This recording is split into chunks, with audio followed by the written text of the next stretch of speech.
Hello there everyone. I haven't done a record video in quite a while, and for good reason. There aren't that many records to be found in the wild anymore, so record collecting is basically, it's a little bit not easily done, I'd say.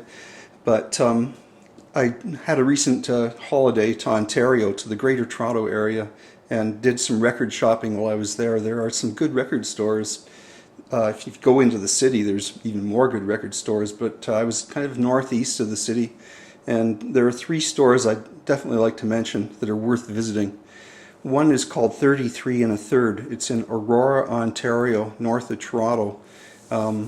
Excellent store, great staff, just a really, really nice store.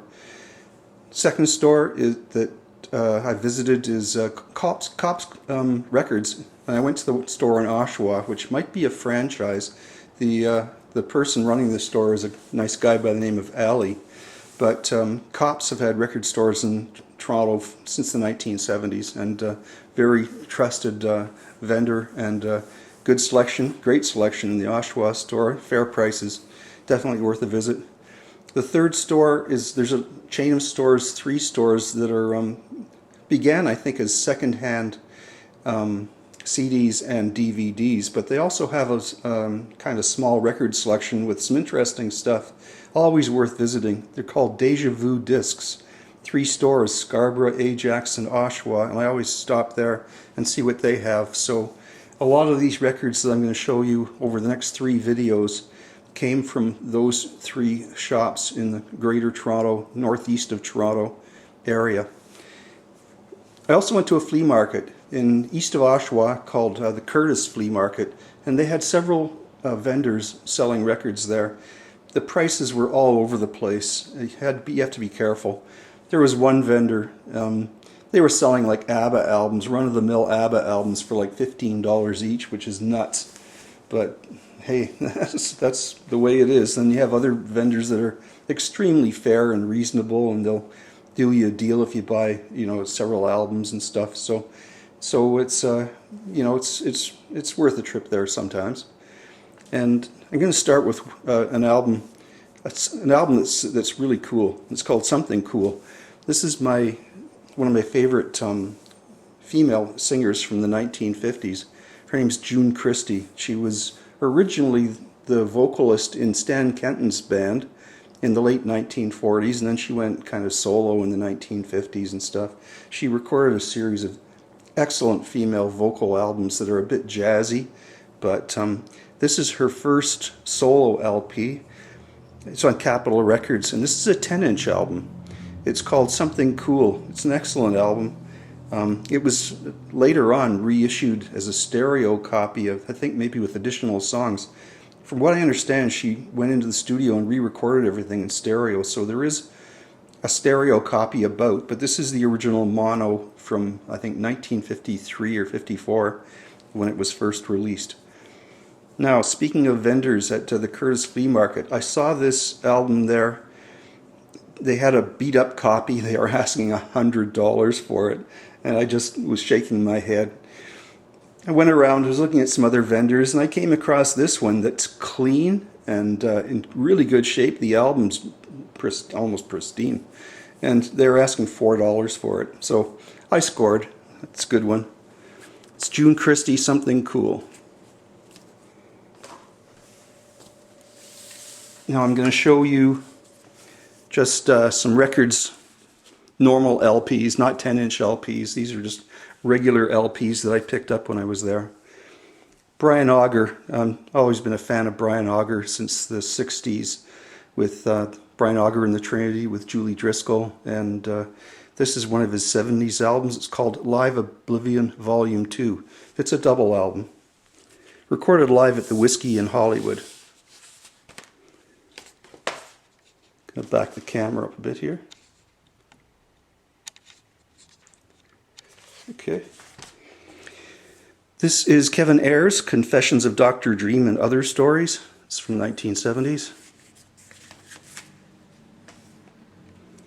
A lot of this is a little bit more progressive. I've been listening to a lot of prog rock in the past while, so I was filling in pieces, blanks in my collection, basically.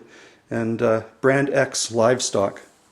Brand X was kind of like Phil, I think it was Phil Collins' jazz group that he was doing on the side from Genesis in the 1970s. Kind of a project, side project that he had going. This is Brand X product. This is the Buckinghams, an album called Portraits, with their psychedelic song, Susan, and also Hey Baby, they're playing our song. The Buckinghams albums are very good, and I think I'm only missing one now.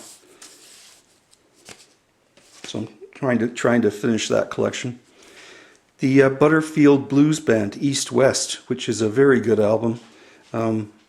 There's Mike Bloomfield, great guitar player, and Elvin Bishop. This almost completes my Birds collection, the Birds 5D. It's the LP with 8 Miles High. Excellent album. I've never had a vinyl version of this. This is another June Christie album, and it's called Ballads for Night People. It's arranged and conducted by her husband, Bob Cooper. The Climax Blues Band, Reel to Reel. I have most of their early LPs. This one's kind of filling in a blank. When you're a record collector, sometimes you can be a completist, just try to fill in the blanks. But it's all good music. Crack the Sky, Animal Notes.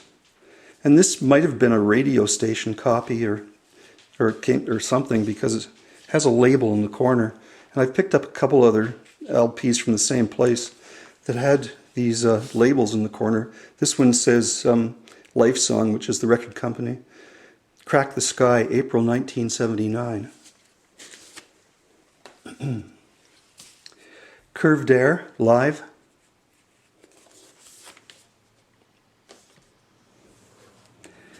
Dick Dale and his Deltones, Mr. Eliminator. It's on Capitol. This is kind of a funny one. Patty Duke, Don't Just Stand There. That was her big hit single, and she looks kind of cute on the cover of this. It's still sealed. It's a stereo copy. The Graham Edge Band, featuring Adrian Gervitz, Kick Off Your Muddy Boots. Really good cover on this. Graham Edge is the drummer in the Moody Blues, and on this album, Adrian Gervitz is the guitar player. Adrian Gervitz was also in Baker Gervitz Army and a band called Gun. I think his brother Paul Gervitz was a bass player, while Adrian played guitar. This one's Keith Emerson, Nighthawks, which is a soundtrack. I don't recall ever seeing the movie, but I'm a big Emerson, Lake and Palmer fan. And I noticed this one says mastered at half speed. I don't know if they were all like that or whether this is a special one. I got this for free from, I went to a record store in Oshawa. I bought a CD, and they said if you buy something, a CD at full price, you can have an LP out of a box for free.